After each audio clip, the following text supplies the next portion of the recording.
حضرت ابو ہریرہ رضی اللہ تعالی عنہ روایت کرتے ہیں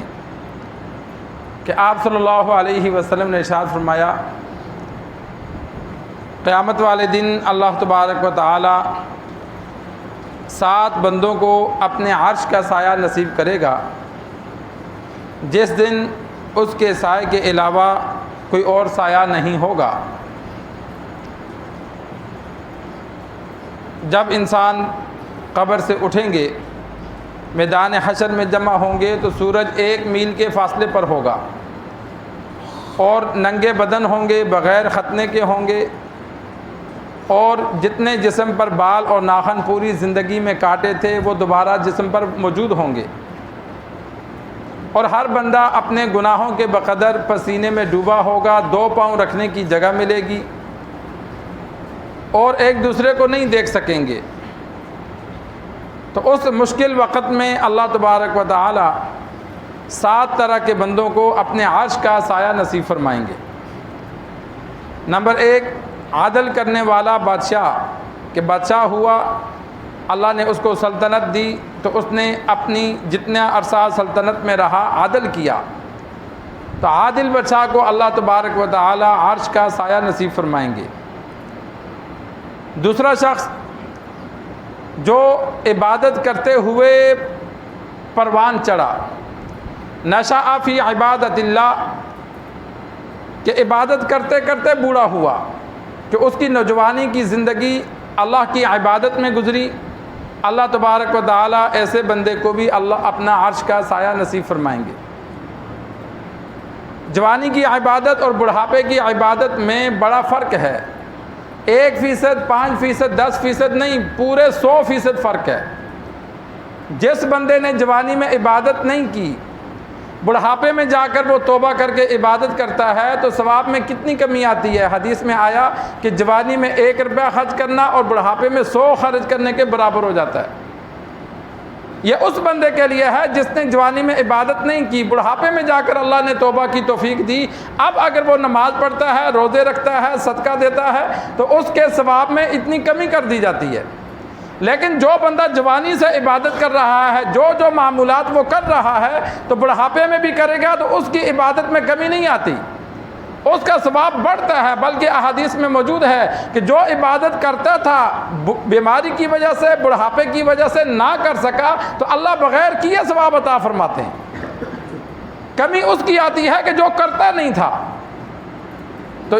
دوسرا بندہ سرکار دو عالم صلی اللہ علیہ وسلم نے فرمایا کہ جو جوانی پر عبادت کرتے ہوئے پروان چڑھا، بڑھاپے تک گیا۔ اور تیسرا بندہ آپ صلی اللہ علیہ وسلم نے فرمایا، رجل معلق فی المسجد قلبہ معلق فی المسجد، کہ جس کا دل مسجد کے ساتھ اٹکا رہے، مسجد سے نکلے یہاں تک کہ واپس آ جائے، کہ مسجد میں نماز پڑھی چلا گیا تو بار بار اس کو اگلی نماز کا خیال آتا ہے۔ جو پکا نمازی ہوتا ہے تو بسا اوقات وہ بار بار ہر تھوڑی دیر بعد اچھا یار ٹائم تو نہیں ہوا۔ تو یہ جو ایک مسجد کے ساتھ تعلق ہوتا ہے کہ دل میں مسجد کی جانب اس کا خیال آنا کہ اگلی جماعت کی اس کو فکر ہے، تو ایسے بندے کو بھی اللہ تبارک و تعالی اپنے عرش کا سایہ نصیب فرمائیں گے۔ اور اسی طرح آپ صلی اللہ علیہ وسلم نے فرمایا، چوتھا وہ بندہ، 2 بندے جو اللہ کی محبت میں جمع ہوں اور اللہ ہی کی محبت میں الگ ہوں، کہ انسان دوسرے سے ملتا ہے، ملاقات کی، اس میں کوئی دنیاوی غرض نہیں ہے، لالچ نہیں ہے، صرف اللہ کی رضا کے لیے ملتا ہے۔ اسی طرح جب الگ ہوتے ہیں کہ آپس میں اکٹھے نہیں ہوتے، لیکن جن سے محبت رکھتا ہے ان سے صرف اللہ کی رضا کے لیے کرتا ہے۔ آج ہمارے ہاں محبت اور نفرت کا جو مدار ہے وہ اپنی ذاتی اغراض پر ہے۔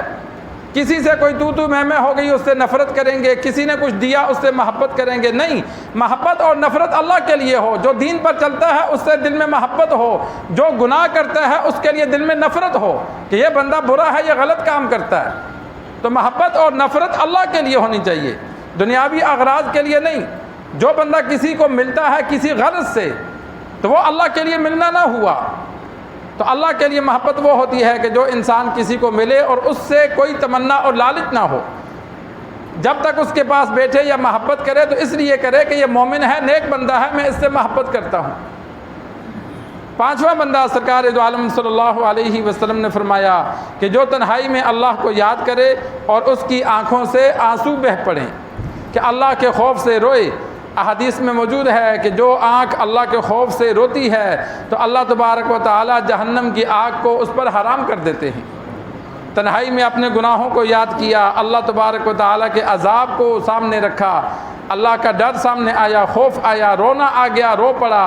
آنسو گرے، تو اللہ تبارک و تعالی ایسے بندے کو عرش کا سایہ نصیب فرمائیں گے۔ اور آپ صلی اللہ علیہ وسلم نے فرمایا ایک وہ بندہ جس کو حسب و نسب والی عورت گناہ کی دعوت دے اور وہ آگے سے کہے کہ بھائی مجھے اللہ کا ڈر ہے، کہ کوئی عورت کسی کو زنا کی دعوت دیتی ہے تو وہ آگے سے کہہ دیتا ہے، اکا دکا واقعات ایسے ہو جاتے ہیں، لڑکی کو کوئی پسند آ گیا، عورت کو کوئی پسند آ گیا، لیکن شرط لگائی عام نہیں، جو عورت اس قابل ہو کہ جس کی جانب لوگ توجہ کریں، اور جو عمدہ خوبصورت عورت ہے، مالدار عورت ہے، حسب و نسب والی ہے، کہ جو کسی کو دعوت دے تو لوگ خوشی سے قبول کریں، تو وہ کسی کو دعوت دیتی ہے تو اگلا بندہ انکار کرتا ہے صرف اللہ کے خوف سے۔ کفل نامی ایک شخص تھا بنی اسرائیل میں، آپ صلی اللہ علیہ وسلم نے اس کا واقعہ بیان کیا، انتہائی بد کردار تھا۔ ایک لڑکی اس کو پسند تھی، اس کی کزن تھی، رشتہ دار تھی، تو وہ اس کے پیچھے پڑا، وہ نیک تھی، وہ کسی کام میں مجبور ہو گئی، اس کو 100 دینار چاہیے تھے، 100 دینار تقریباً 50 تولے سونا بنتا ہے، بڑی رقم ہے۔ تو اس نے کہا چلو میں دے دوں گا لیکن تو میرے ساتھ غلط کام کر۔ لڑکی مجبور تھی، مان گئی۔ تو جب وہ غلط کام کرنے بیٹھا تو وہ کانپنے لگی، شدید کانپنے لگی، تو اس نے کہا میں نے تجھے پیسہ دیا ہے، زبردستی نہیں کر رہا، تو کانپ کیوں رہی ہے؟ اس نے کہا میں نے کبھی گناہ نہیں کیا، مجھے اللہ کا خوف آ رہا ہے۔ وہ وہیں سے اٹھ گیا، ڈر گیا کہ میں جو دن رات گناہ کرتا ہوں مجھے پرواہ ہی نہیں ہے، اور یہ پہلے گناہ پر اتنا ڈر رہی ہے۔ اس کے دل میں خدا کا خوف آیا، اس نے گناہ چھوڑا اور اس لڑکی سے پیسے بھی واپس نہیں لیے، اللہ کے خوف سے چھوڑ دیا کہ جا۔ اور ہوا یہ کہ اسی رات فوت ہو گیا۔ اب لوگ اسے بد کردار سمجھتے تھے، اس کے جنازے میں بھی کسی نے نہیں آنا تھا، تو صبح جب دیکھا لوگوں نے کہ دروازہ نہیں کھلا، باہر چلتا پھرتا نظر نہ آیا، تو لوگ اس کے گھر کی طرف آئے کہ دیکھیں، تو جب دیکھا تو دروازے پہ بغیر سیاہی کے لکھا ہوا تھا کفل کو اللہ نے معاف کر دیا۔ تو یہ اللہ کا خوف ہے۔ اللہ نے فرمایا وَلِمَنْ خَافَ مَقَامَ رَبِّهِ جَنَّتَانِ، جو میرا خوف رکھتا ہے میں اسے 2 جنتیں عطا کروں گا۔ تو ایک وہ شخص آپ صلی اللہ علیہ وسلم نے فرمایا جس کو عورت برائی کی دعوت دے اور وہ آگے سے انکار کر دے کہ مجھے اللہ کا خوف ہے، کسی اور وجہ سے نہیں انکار کرے، صرف اللہ کے ڈر سے انکار کرے،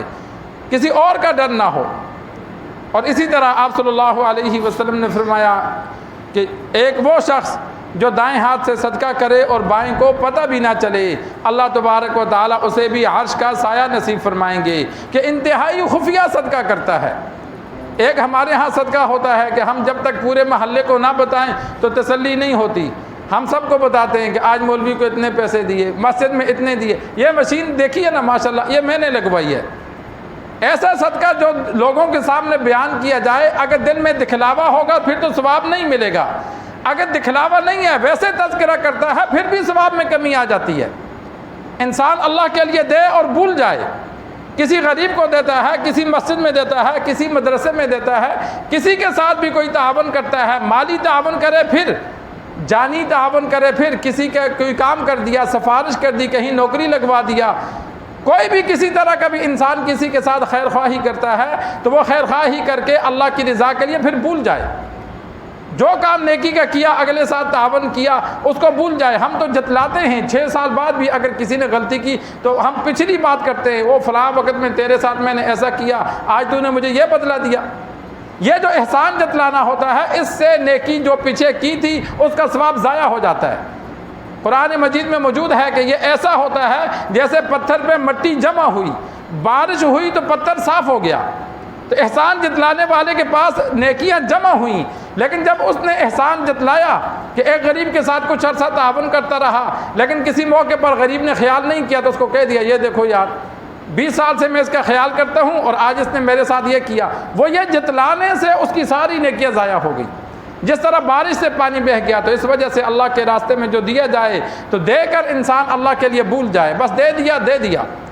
تو یہ خفیہ صدقہ کرنا مراد ہے، کہ ورنہ تو انسان کو پتہ ہوتا ہے میں نے دیا، ذہن میں بھی آتا ہے، لیکن اس سے آپ صلی اللہ علیہ وسلم نے اشارہ دیا انتہائی خفیہ کی طرف، کہ انسان دے کر بھول جاتا ہے، کسی سے تذکرہ نہیں کرتا۔ تو اللہ تبارک و تعالیٰ ایسے بندے کو بھی عرش کا سایہ نصیب فرمائیں گے۔ اللہ سے دعا ہے اللہ ہمیں دین سیکھ کر سمجھ کر عمل کرنے کی توفیق عطا